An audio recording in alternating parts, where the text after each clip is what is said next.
Hey, what's up, gang? It's the Commander Smiths, and we got a new little segment here, or a little bit here. What are we naming this, Larry? What are we calling this?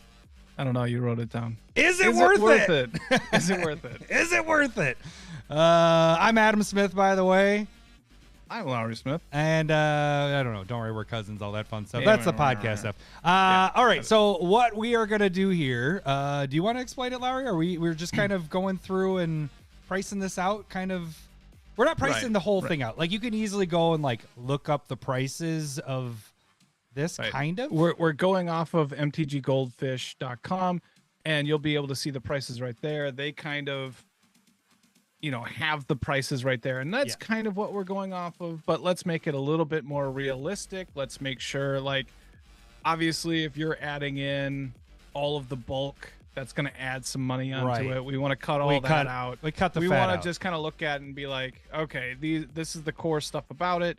Is this something that would be worth buying? So, yeah, basically, we aren't calculating in the new cards. We are going to talk about kind of two cards from each of the decks that we like. And kind of say that, whatever, but you don't know what those prices are yet. So we don't want to add those in. So we're cutting that out. And basically we're giving you the cards that are over $10 and then giving you the cards that are between $1 and $10. And then we kind of decide, is this deck actually worth buying? Because some of those commander decks are kind of crap. Are these that way? These are actually pretty decent. We'll see here. Okay, so let's... Spoiler. Where's Jeff? Where's the Great Henge? The Great Henge is number one. Great Henge is in here somewhere, right? It's not. Right. So we're going to work our way down from all the commander decks we have here. All right, so we're going to start with Ahoy Mateys. So this is the pirate deck. In this deck, there are two cards that are over $10. So we only have... Black Market Connection, which is a fantastic card to have in here. So you can see, scroll down here. Black Market Connections, I actually have you can pick up on TCG for 24. So you can see Goldfish has their pricing at 28. So I was able to find some for $24. And then we also, as you saw up there, Pitiless Plunderer this is a great reprint to have here. It says $10.98. I was seeing them for about $10 on TCG. Yeah. Two great cards for the reprint. I guess I do want to say with this, we can do it for each deck, but all three of them are worth $35 to $40 right now. That's what they're going for. And then when you're purchasing it, when you're buying the deck, the dinosaur deck is the only one that is going like crazy. It's at like almost $70. So we'll say that at the beginning of each one of these. So this one's $35.40. You can get on the market somewhere and purchase it for that price. Right. And so the two cards in here, you could sell those two cards and basically make your money back before fees. So it's probably a little bit. Right. That's a good point. A little bit less than that because you're going to, get hit with that stuff. But there are some other notable cards. I'm not going to go through and like say each one. I mean, I'm going to tell you it, but you have Time Stream Navigator, Port Razor, Prismari Command, Windfall, Lethal Scheme, Blood Money, Blasphemous Act, Herald's Horn, Vanquisher's Banner, and Sulphur Falls were the ones that were between that $1 and $10 mark. And that came out. Really, we took it from $2 up. Yeah. But there are a handful of cards that are around that $1 mark. Yeah. I just would consider anything under $2 something that's going to drop below $1 at this point. Like a reprint's going to probably flood the market. These are all tribal decks or typal decks, and they kind of only fit here for the most part. And so if you don't have a pirate deck, you probably don't want to buy the pirate deck. Right. Unless you want a pirate deck. Yep. Right. And then B-Doc on here, the comment's going to pop up here in a second, but he's saying Plunderer just got it also printed in the list, so it'll probably drop a little bit there. It's been a while since it's been printed, so yeah, I agree. That will come down quite a bit. I think Black Market Connections is such a highly demanded used card in Commander that might stay where it's at because it's that great of a card. But anyways, the cards that were between that $2 and $10 totaled out to $46. So when you add in the $10 over and the $10 under between that $2 and $10, it's $80. So you get a total of $80 of value. Like actual workable value, because the thing is when we're saying that between 2 and 10 or 1 and 10, it means that you could probably send those into Card Kingdom or any buy list, bring it to your store. They'll cut it in a little bit lower, probably in half, but you can get some money out of it. So this one actually has some pretty good value at $35-$40. It's almost a double up. If you don't have a lot of these cards, this would be one that I'd kind of look at. This isn't one of those commander decks like Warhammer where it's a bunch of new cards. There's only a handful, but there's some cool ones in here. I do want to point out two of them really quick. We have Gem Cutter. Come on, pull up. Gem Cutter Buccaneer. So this one deals with treasures, and it's a little bit of pirate stuff, but it's kind of cool how this interaction is. But when Gem Cutter or another pirate enters the battlefield under your control, you get a tapped treasure token. And then treasure tokens you control are also equipment in addition to their other types. And then it has equipped creature, gets 2+0. You can equip it with 1 for a pirate and 3 for something else. So it's kind of interesting. You're adding I take that. To treasures we use all the time. Now you're making them that you can use them for equipment. So if you already have enough, you can just attach it to something. Plus 2+0 is legit. Yeah. And then the other one was, what is it? It's that ship. And you're not going to like it, Lowry, because it's a pirate ship. It's a vehicle.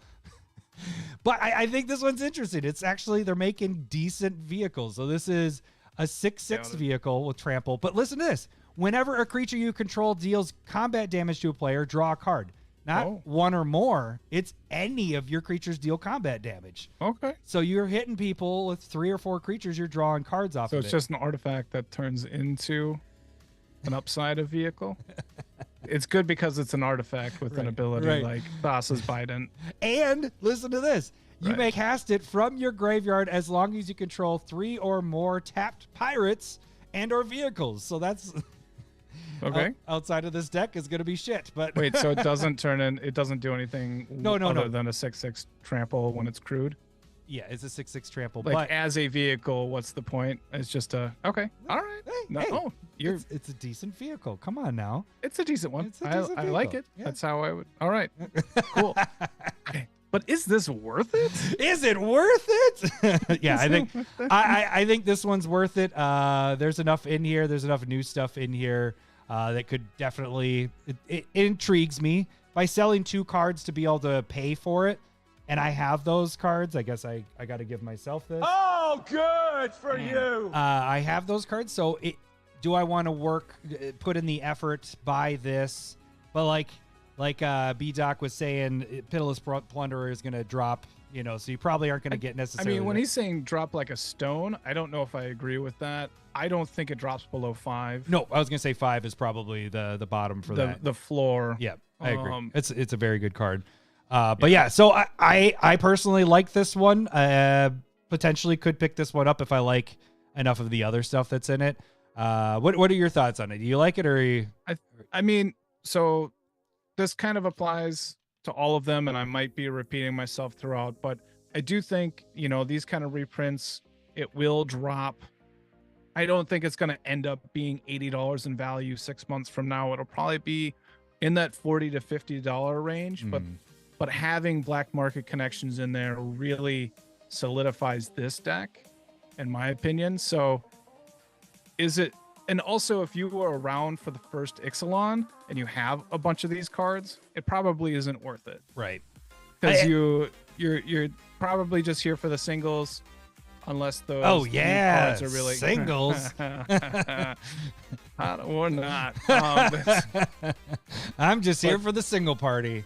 Yeah. So for me, I would say no. I'm not a pirate guy. Yeah. So if you want to make a pirate deck, I think this is for you if you don't have a bunch of the cards. Yep. That are expensive. All right. So it's a yes and a maybe no kind of thing here. So yep. All right. Did you want to hit a button for it? Where's that? I guess it's like a wah mixed with a hello boobies. I don't know. I can do that. A little hello boobies in there. Oh, I do have those on the same. I have those on the same page. So let's do. Hello, boobies. All right. So we got both on there. All right. The next one is the Vampire Tribal deck, the Blood Rites deck. This one actually has 3 cards that are over $10. So we have Bloodghast, which is right there. It says 987, but I was on TCG and it was around $10, a little bit over. 987's around $10. Yeah, it's around $10.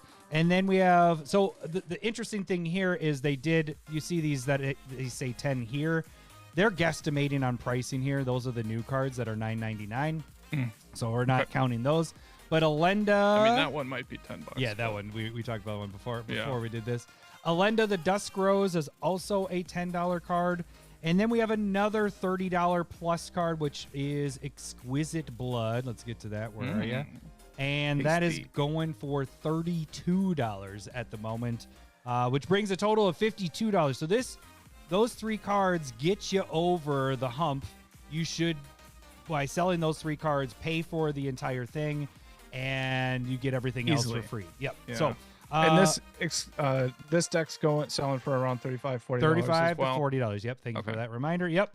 And then we have quite a few, about a little bit more of the $1 to $10 cards. But New Blood, Blood Artist, Cordial Vampire, Welcoming Vampire. Oh God, you're gonna have that button ready. If kid can't even read. You're right. Twilight. Twilight. Thank you. Keep going. Don't worry. I'm just gonna keep Twilight Prophet. Soren, Lord of Soren,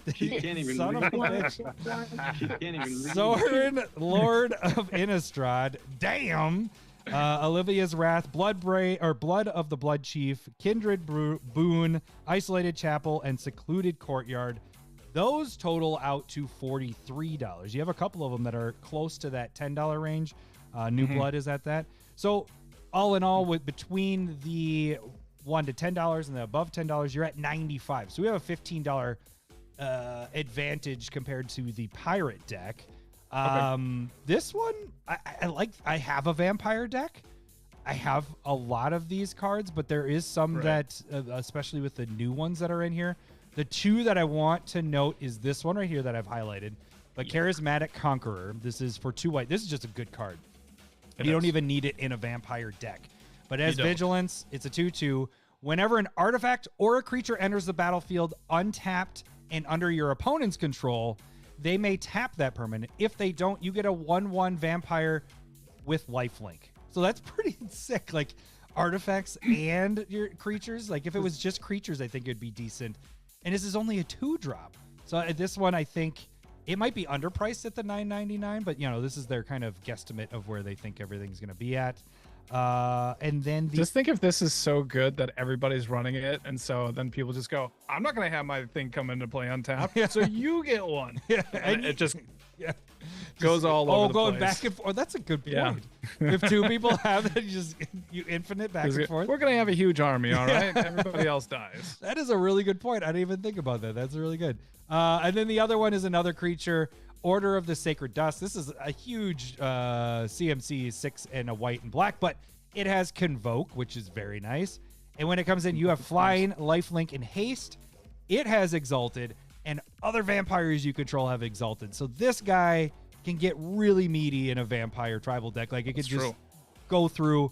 If you have all these vampires out, it comes out, you're attacking, you're gaining all that life, you're doing damage, and it has evasion built in on it. So this one seems pretty interesting as well. So, okay. So as for the deck as a whole, I like this one. I like this one obviously better than the other. Have $15 more in value. The other plus to it is the 3 cards that are above $10 reprints. It's $52, easily pays for it. So this one is intriguing me financially wise. If I wanted to just try to sell some of this stuff out of here and maybe even buy list the other part. That's kind of the cool thing is I could sell it, make break even, but then I could buy list. Were you about to say make a living? No, it was yes. What? I'm gonna make a living off of selling these commander decks. Breaking apart precons. Okay. $2 at a time. So for me, this one is definitely a Hello Boobies. Hello Boobies. I'm gonna say I'm a Hello Boobies as well. I think vampires are more they're on more planes, they get more support, they're more popular. Their mechanics that go with it, as it life gain or blood artist aristocrat style stuff, that's just much more played. There's more interesting things here that people like. I think, and there's kind of more like Bloodghast isn't just a vampire deck card. Right. So like we were talking about, like these are cards that can go in a lot of decks, to whereas, and we already know it has more value. I think this has a lot more potential when it comes to, is it worth it? Yes. There we go. Hey, you worked it back in. Is it worth it? Dang it, I forgot it. Good job, Larry. I'm here for you. You're a professional. All right, let's move in about that. to the two decks that you worked on here. So we have Right. the first one is the Explorers of the Deep Merfolk deck. Woo. And how So did this one go? is going for around $35-$40 as well on the market. You should be able to kind of see that. There's only one card over $10, and it's Branching Evolution, which is an enchantment. It's a great card. It doubles the amount of counters that go on your permanents.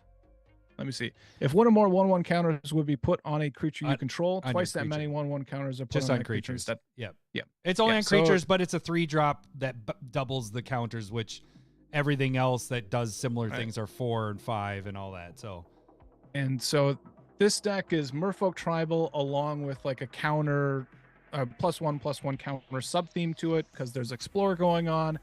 And so only Branching Evolution over 10, that's about $17-$18. And then everything else, let's see, let's just go through this list. It's Merfolk Tribal. So you got a lot that are around that dollar range that I'm not going to mention. Right. But you have Master of the Pearl Trident, Metallic Mimic, Cumena, Realm Walker, Thassa, God of the Seas, Herald of the Secret Streams, Surge Spanners, Prime Speaker Zagana, Tishana, Rapid Hybridization, Hardened Scales, which used to be more, but yeah, that used to be a Simic lot. yeah, Simic Ascendancy, which only kind of gets better and better, even though it's getting reprinted here. Kindred Discovery, which is a great blue typo card. Alchemist Refuge, Hinterland Harbor, and a Reliquary Tower. Total value goes up to about $81. That's not bad. So is it worth it? You got a lot of little stuff here. What about the cards, the new cards? Are there any interesting new cards that you like out of this one? That's a good point. So this one seems probably like the best new card, maybe, but Ripples of Potential. Oh yeah, this card instant. is fantastic. Yep. Yeah. Can you read it? It's a little blurry for me. It's tap 2. It's a blue and a colorless. Proliferate. Then choose any number of permanents you control that had a counter put on them this way. Those permanents phase out. So yeah, your planeswalkers, you phase them out. That got brought up on the Discord today.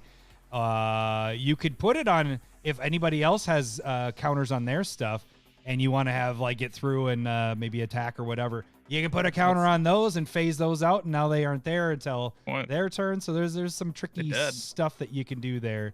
So yeah, I love this card. I bet you this one really goes like this one too. Goes up in price. I mean, it's at 0 right now, so it's definitely going up in price. 0.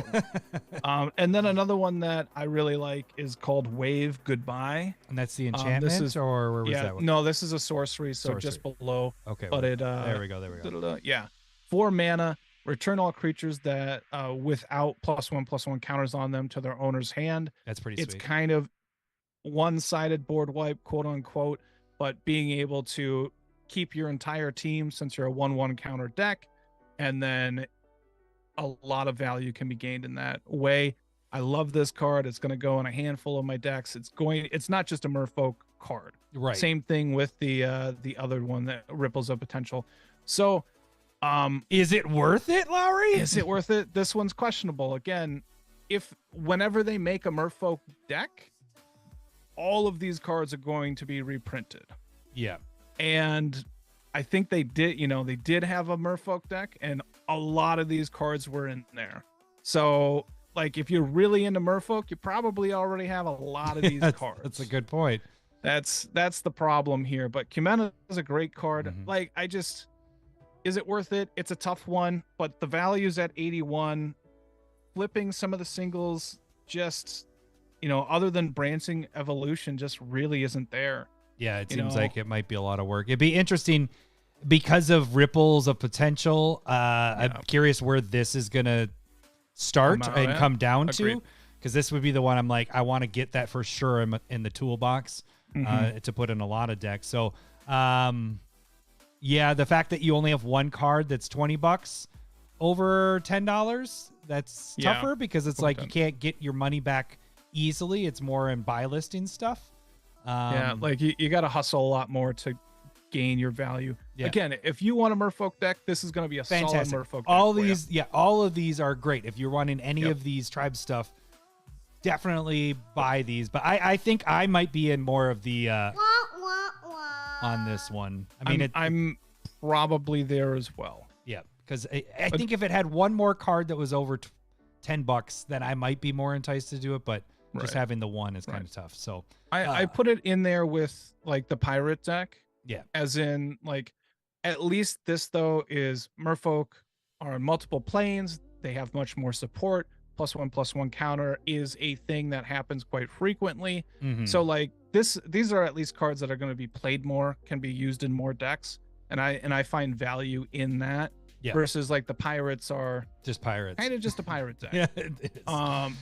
And So, but Black Market Connections puts that pirate deck right. up there. That's a great card. So we're gonna go wow with this one, and we can move on to the Dino deck. All right, this is going to be the most interesting one because this one has a value, not value, a market price, MSRP kind of, not really MSRP. It's just what they're going for right now is about $65 to $70. So it's, what is this one called? Can you read that one? And so I can hit the button. Velociraptor. Oh, dang it. You got it. Velociraptor. Good thought job. I was gonna mess yeah, that up, I huh? was, yeah, you got me. You got me. Touche. This all right. one has 4 cards over $10. Ooh, that Right. one's pretty good. I mean, but if the deck's good going for 65-70. Yeah, I mean, it better have all some. right, so you have Xenagos, God of Rebels, which is around 10. There we go. Apex Altasar, which is at 14. This is Where its first reprint. Apex. Where is it? Apex. It's down at the bottom. It's Why is like it not 10 in mana, alphabetical order? Because it's it's also, Monocast. Yeah. Yep. Okay. So that's the fighting one that can keep on fighting. It's a sweet card. Chandra's Ignition, which is a sorcery at $12 currently. Fantastic card. Yeah, Dang, Chandra's is I up to don't know- 12. That's Right. crazy. I don't know if this is going to drop or not. It says $10 here already, and I was looking up on TCG Player at market price at 12. Just less than 24 hours ago. Yep. Um, And then you got this So big that- guy right there too. yeah, and then a Chroma's Will, which is looking like it's at about $18. Yep. And I just sold out of Fantastic. mine a couple months ago. I had a bunch of full art ones of those, and Yeah. they were going for about $20-$30. So you got So 4. right there, you have about $50 worth of value. That's our best. between those 4 one of cards. our best ones, I guess. $50 Right. of value right there. All right. What And about then our some of the- $1 to $10?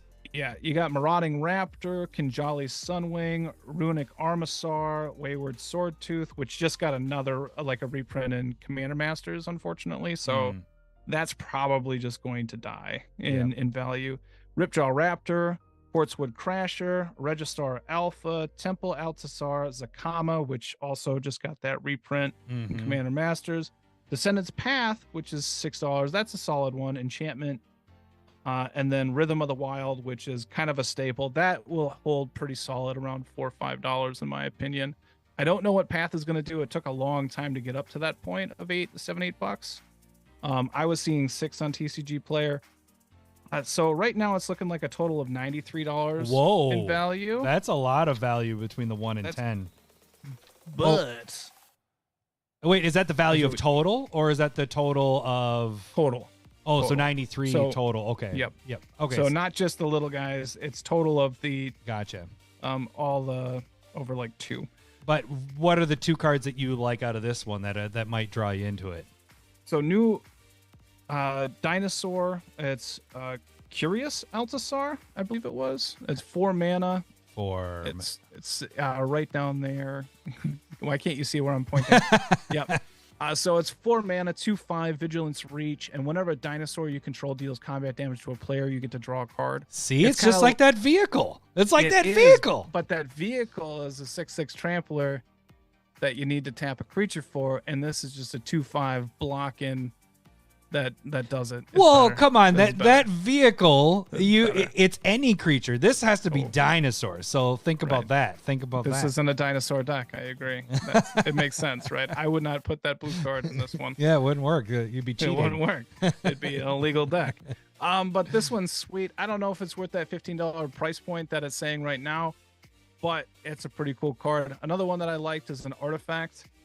It's basically a 3-mana rock that'll get you any color. Oh, yeah. When it comes into play, you can name a creature type, and then you can tap it, and the next creature that you want to cast of that type has flash. That's pretty sweet. Which I think I always kind of like that effect, This- especially when it's tacked to something else like mana yeah. or just anything else. Yeah, this would make it in a 3-drop mono rock tournament for sure because this is Yep. a pretty sweet card. Yeah, so those two. I But think we both like but I guess the question is it worth it? that. All right. At the price point of buying like 65-70 right now, I would say no. Yeah. Absolutely not. Yeah, I agree. I mean, there's cool dinosaurs. Dinosaurs are awesome. Love that, but that's a steep price, man. Like that's Right. really expensive for $70. You know, It's gonna be that's a problem. yeah. What was in my what was the opinion. 3-card total of the ones that were over 10 or 4-card total that was over For 10? that 10, Was 24, 50? 36, 50. Wait, what I just do? You said 50, 10, I 20, think 30. before. 50, about 54. $54. Yeah, and you're short 16. So and then really everything else other than like Temple Altasaur and Descendants Path and Rhythm of the Wild, everything else is kind of just like dinosaur bulk that you got from Ixalan last time we were here. yeah. So again, if you weren't here for Ixalan those Yeah. years ago, Get- you don't have get those some cards, dinosaurs. This probably isn't worth it other than singles at that $70 price point. yeah. Oh, you if know, you if- yeah. Gotcha. But if you're sitting there kind of going like, I'm at singles, and you're starting to see those singles be way too much. You keep bringing those singles in, You man. might- yeah, well, 80s dating tape. Have you ever seen those? Those No. are funny. God, they're good. Yeah, so I agree. I don't think there's too much, and like the new stuff. I don't think they're going to go crazy with pricing. There isn't anything that's standing out where it's like, holy crap, that's the next Smothering Tithe, or that's the next staple Right. that's going to It's be not in like every that deck. vampire that you were talking about. The one. Yeah, with that the one's going to be 1/1. pretty sweet. That one's going to be really good, I think. Yeah, And it's not the phasing, proliferating thing. yeah. I think that Like one's it's going to not. Those are the two that new cards where you keep Stand an out. eye on that. be for sure. Yeah. So, okay. Everything else has the potential to drop. So Yeah. it's a wah-wah. So, from us. wah, wah, wah. All right. Well, that was, we got 2 wah-wahs and 2 hello boobies on that. Hello, boobies. All right. So that was the first episode of us doing this little breakdown of everything. Make sure you guys like and subscribe to this channel, and we will catch you guys next time. Thanks for watching. See ya. Bye. Suck up.